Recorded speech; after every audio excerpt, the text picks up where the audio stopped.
Bienvenue, mon enfant, dans ma reconstruction de l'architecture de l'amour. Fondation 2 litres amour. Raconté à partir du livre Jesus' Return, Rebuilding the Architecture of Love. Date 12 janvier 2026. Vidéo 4. Titre: Le feu qui a tout commencé. Tu ressens l'amour? Alors approche-toi davantage de sa source. Non pour posséder, mais pour être transformé. Jésus parle. Je marche sur la terre depuis longtemps, à la recherche d'une porte, non pas une porte faite de bois ou de pierre, non pas un passage qui ne ferait face qu'à une seule direction, mais une porte vivante, une porte que l'on peut franchir depuis n'importe où, depuis la joie ou depuis la peine, depuis la foi ou depuis le doute, depuis l'avant de l'âme ou depuis son recoin le plus oublié. C'est une porte que mon Père a conçue avant que le monde n'apprenne à se diviser, avant que l'amour ne soit mesuré, avant que la valeur ne doive être gagnée, avant que la peur n'enseigne à l'humanité d'oublier ce qu'elle savait déjà. Et pourtant, cette porte a été ignorée, non parce qu'elle était cachée, mais parce qu'elle était trop simple, trop proche, trop douce pour un monde entraîné à poursuivre des réponses plus bruyantes. Alors je marche encore, et je te demande de marcher avec moi, non pour chercher les cieux, non pour fuir la terre, mais pour revenir à ce qui a toujours attendu sous tes pieds. Je te demande de regarder à nouveau ce que chaque cœur a toujours désiré, même dans son silence, même dans ses blessures, car cette porte, celle que tu cherches depuis, toujours s'appelle l'amour. La porte ne s'ouvre pas sur l'éclat, elle s'ouvre sur le familier, sur la terre qui a toujours été sous tes pieds, sur l'air qui a patiemment attendu ton souffle, sur la lumière qui n'a jamais exigé l'attention, et pourtant n'a jamais cessé de se donner. Ce que tu es sur le point de voir n'est pas le ciel remplaçant le monde, mais le monde se souvenant de ce qu'il était destiné à être. Le ciel n'est pas révélé en laissant le sol derrière soi, mais en demeurant avec lui, en le regardant de nouveau sans peur, sans fracture, sans la faim de s'échapper. Quand l'amour devient entier, rien n'a besoin d'être retiré et rien n'a besoin d'être détruit. Le sacré ne descend pas d'en haut, il émerge dans le rythme ordinaire de la vie restaurée, dans une présence qui ne se précipite plus au-delà d'elle-même. Ce n'est pas la fin du monde, c'est le monde guéri. Jésus continue. Avant que toute chose ne commence, j'étais là avant que les étoiles ne soient placées dans le silence, avant que les rivières ne trouvent leur voie, avant que le premier cœur ne se brise, l'amour respirait déjà. Tu me cherches dans les miracles et les paraboles, dans les cieux et les prophéties, dans les signes dispersés dans le ciel, mais la première vérité est plus simple que toutes celles-là. Je suis l'amour, et tout ce qui existe est né de cet amour. L'amour est le langage de la création. Chaque atome s'en souvient, chaque aurore le répète, et chaque blessure crie vers lui. Tu n'as pas été façonné par accident, ni seulement à partir de la poussière tu as été façonné par le désir. Quand mon Père a dit que cela soit, ce n'était pas un ordre, mais une confession, une révélation de ce qui remplissait son cœur, le désir de se donner entièrement. Et ainsi le cercle a commencé, l'amour se déversant dans l'être, et l'être apprenant, lentement et douloureusement, à aimer en retour.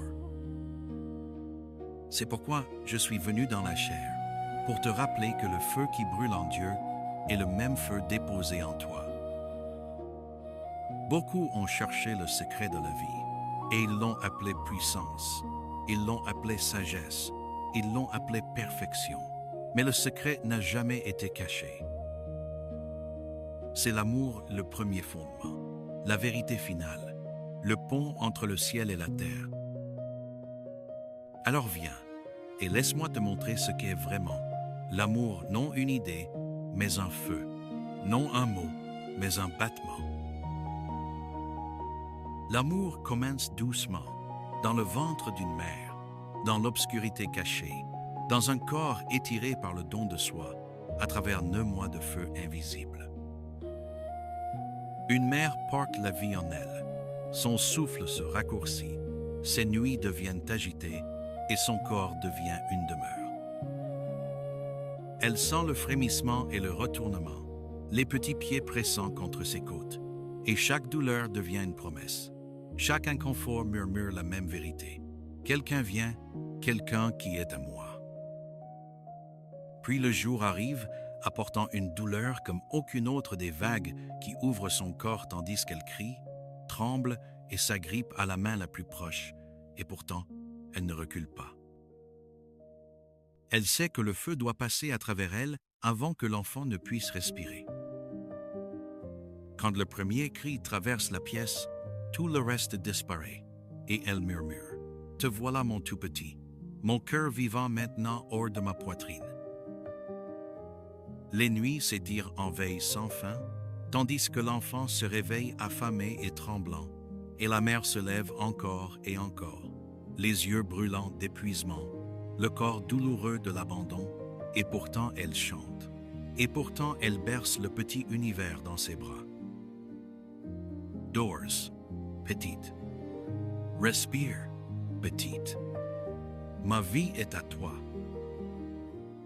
Les saisons passent, apportant le premier rampement, le premier pas, le premier mot, et la joie l'inonde comme si la création elle-même recommençait. Chaque genou écorché la blesse plus profondément que la peau, et chaque rire ressemble au ciel entrant dans sa maison. Mais l'amour n'est pas seulement la joie. L'enfant s'agite, teste les limites, dit des paroles qui blessent, claque des portes, lui brisant le cœur encore et encore, et pourtant ses bras continuent de s'ouvrir. Son pardon devance chaque excuse, et son amour refuse de s'éteindre. Les années s'accumulent, et l'enfant rêve d'horizons au-delà du foyer, tandis que la mère sent la douleur de la distance avant qu'elle n'arrive, et murmure sa prière dans le silence. Garde-les en sécurité, fais-leur savoir qu'ils sont aimés, qu'ils n'oublient jamais.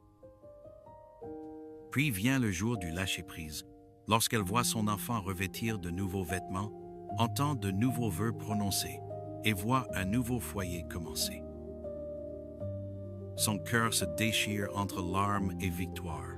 Elle veut retenir, et pourtant elle ouvre ses mains, parce qu'elle comprend la vérité la plus profonde. L'amour n'est pas possession, c'est le feu qui bénit un autre feu. Elle sourit à travers la douleur et murmure « Va, mon enfant, emporte ce que j'ai porté en toi, brûle avec éclat dans le monde à travers la grossesse et la naissance, à travers les nuits sans sommeil et le pardon, à travers la rébellion et le relâchement. » Le feu de l'amour d'une mère ne cesse jamais. Il ne consume pas, il donne. C'est la parabole la plus claire de l'amour. Jésus continue. Tu as vu le feu de l'amour d'une mère, mais mon histoire avec ma mère était différente.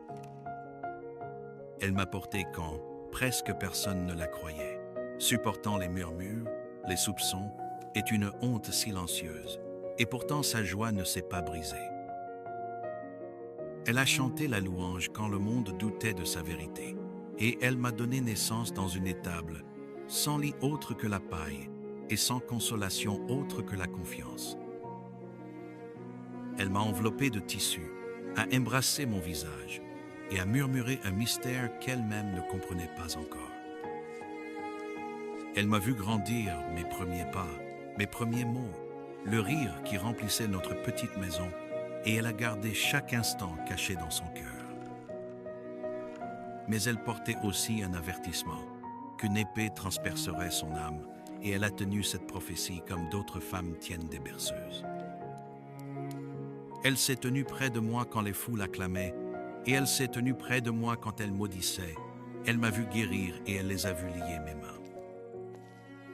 Quand le monde est devenu violent, elle n'a pas fui, mais a marché avec moi vers la croix. Et là, sous le poids du bois, elle est restée debout.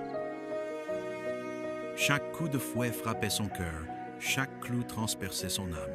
Et quand j'ai regardé vers le bas, j'ai vu les mêmes yeux, les yeux qui m'avaient regardé pour la première fois à Bethléem. Son chemin ne s'est pas terminé à un festin de noces. Il s'est terminé à ma mort, lorsqu'elle m'a offert de nouveau, au ciel, les mains tremblantes. Mais l'amour n'a pas relâché son étreinte. Le vois-tu? Les deux mères ont brûlé du même feu, mais l'amour de ma mère a porté la croix. Maintenant, écoute. Si tu veux comprendre l'amour, tu dois regarder au-delà du feu humain et regarder plutôt le feu qui brûlait avant toute chose, avant la lumière, avant le ciel ou la terre, avant que les étoiles n'apprennent leur chemin. Il y avait l'amour. L'amour n'était pas une pensée tardive, c'était la première pensée. La création n'est pas née du besoin, mais du débordement. Mon père n'a pas créé parce qu'il lui manquait quelque chose. Il a créé parce que son cœur ne pouvait pas rester contenu. L'amour doit donner, l'amour doit se déverser, l'amour doit se multiplier. Avant qu'un seul atome ne tourne, l'amour tenait déjà les galaxies. Chaque aurore était connue, chaque battement de cœur était choisi, et chaque larme était déjà aimée. L'existence elle-même est l'amour qui parle, et une fois que l'amour a dit que cela soit, rien n'a pu le réduire au silence, ni les ténèbres, ni la souffrance, ni même la mort. L'amour est pour toujours.